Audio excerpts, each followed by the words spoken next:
sacrificed to preserve the ideals of this country, the freedoms of this country.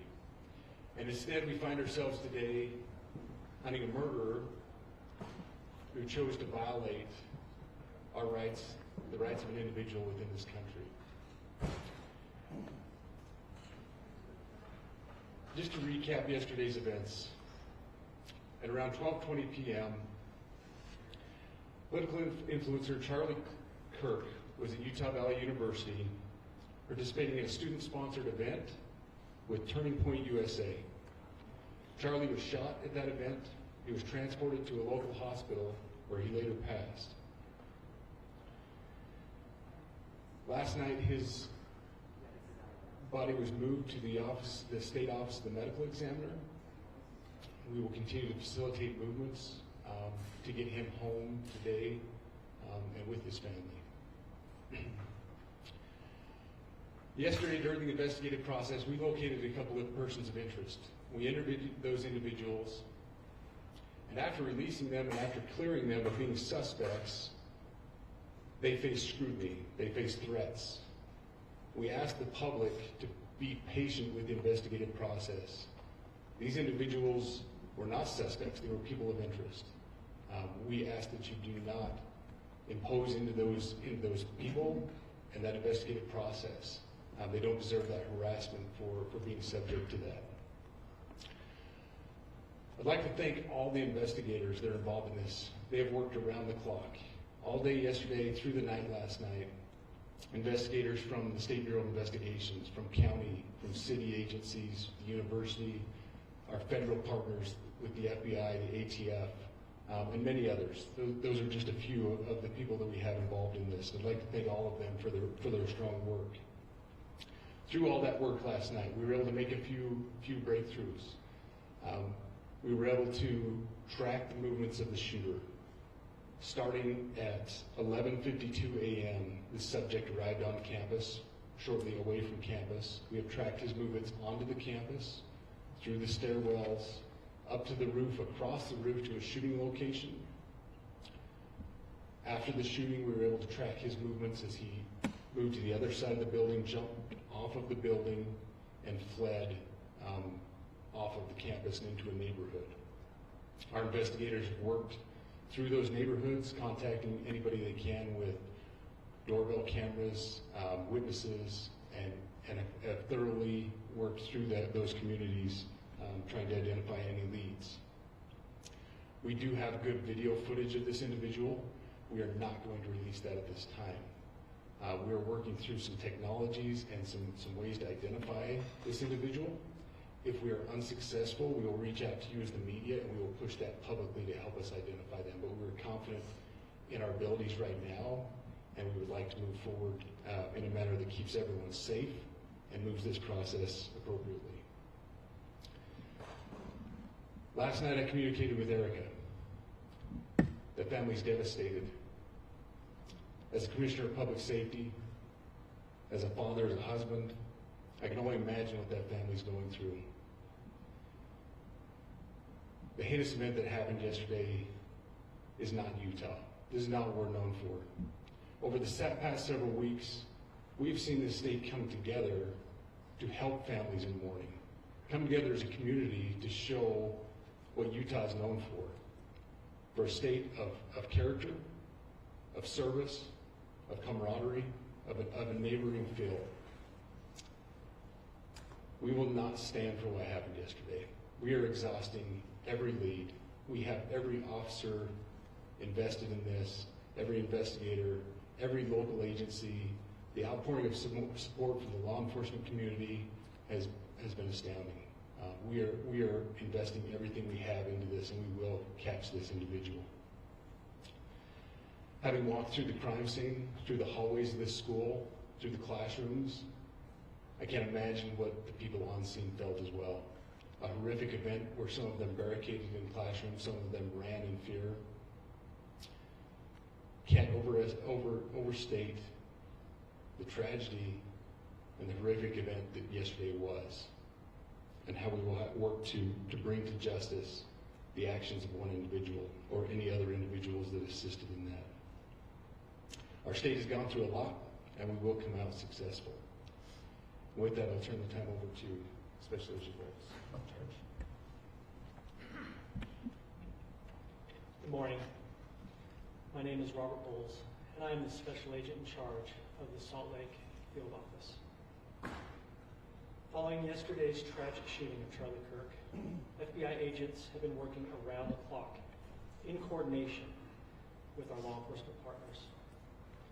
We are and will continue to work nonstop until we find the person that has committed this heinous crime and find out why they did it.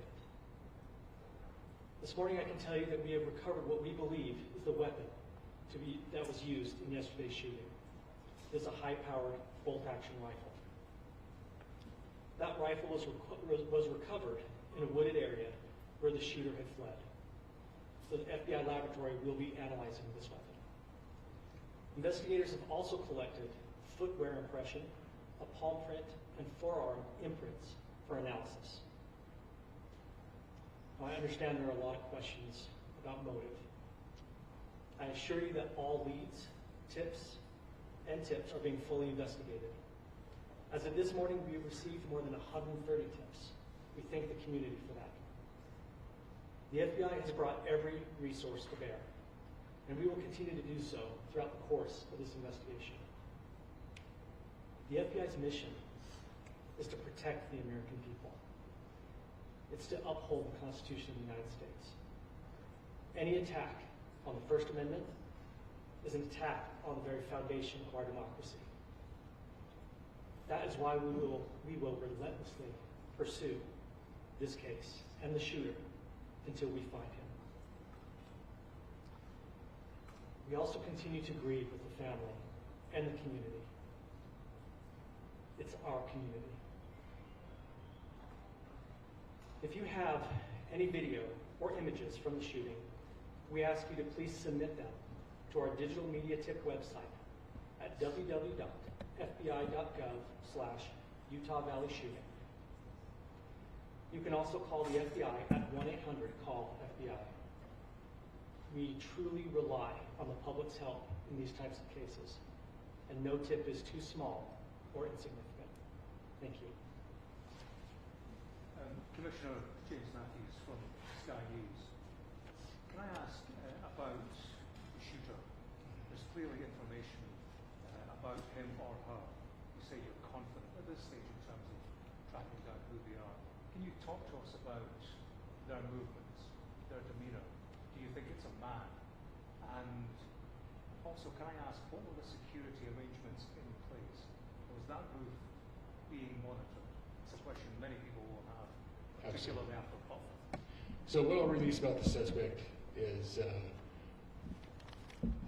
suspect blended in well with a college institution. We're not releasing any details right now, and we will soon, but right now we're not. But that individual appears to be of college age.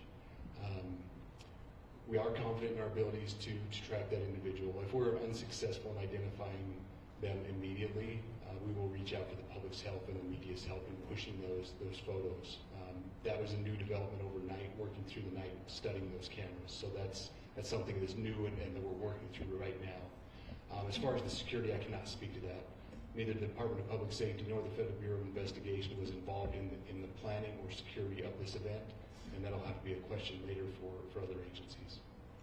Special Agent in charge, I wanted to ask you, you mentioned that you found the gun in a wooded area. Do you believe that the suspect could be hiding in the woods, and is that suspect possibly still in this area? So that's a good question, and it's a question that goes to the safety of the community, right? No, not in those woods. We walked through those woods and secured it. As to the community, I can tell you that this was a targeted event. We don't believe the community is at risk. However, we're exhausting every resource to find him, and we will do so. Special Agent Bowles, with the BBC, from the images you have, can you see clearly the suspect's face? You say he was college age. Do you believe he was from this university? And how far do you think he may have gone in this time span? So I can't comment specifically on his face or any details such as that, as it's continuing to be a part of the investigation, and again, we'll release that shortly. However, we're doing everything we can to find him, and we're not sure how far he has gone yet. And you do believe But it's you have a failed? clear image of his face? We have images of the suspect. So Can between you those trace the images gun's and the gun owner? that you've been able to recover, do you believe you know who this person is, the person that you're looking for at this point? Again, as part of the investigation, we're not releasing any details of that. Any fingerprints or DNA? We are exhausting all of our resources to be able to collect those, but that's, again, part of the investigation. And you How said did the he- suspect get on the Have you roof? found the owner of the gun? Excuse me? You said you found the weapon. Have you been able to trace back the owner of that weapon or who purchased it? We are working on that, but again, part of the investigation that I can. One last Agent question over Agent here. Wallace, there's been a lot of turnover at the FBI. Do you think that's impacting the investigation at all? Not at all. We've got complete and total support from everyone, from the director on down, and it's been an incredible supportive environment so far. Are tweets like the one yesterday useful though, where we announced that there's a suspect in custody? All I can say is that we're working the investigation the best we have with the environment we're given. So Those are all thank the you. questions for right now. Thank you, everybody. Just to clarify, you said he, so do you believe it is him? Okay, great, thank you.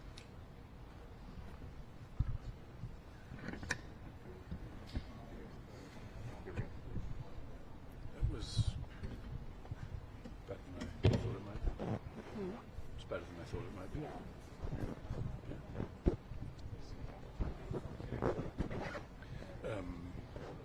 What am I doing?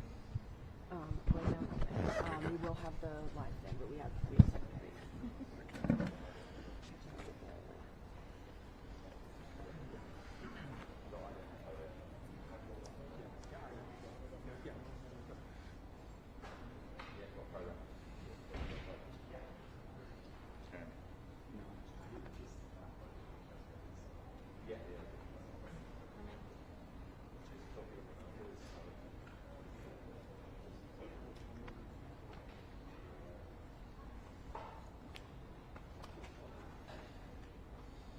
I don't know if we're going.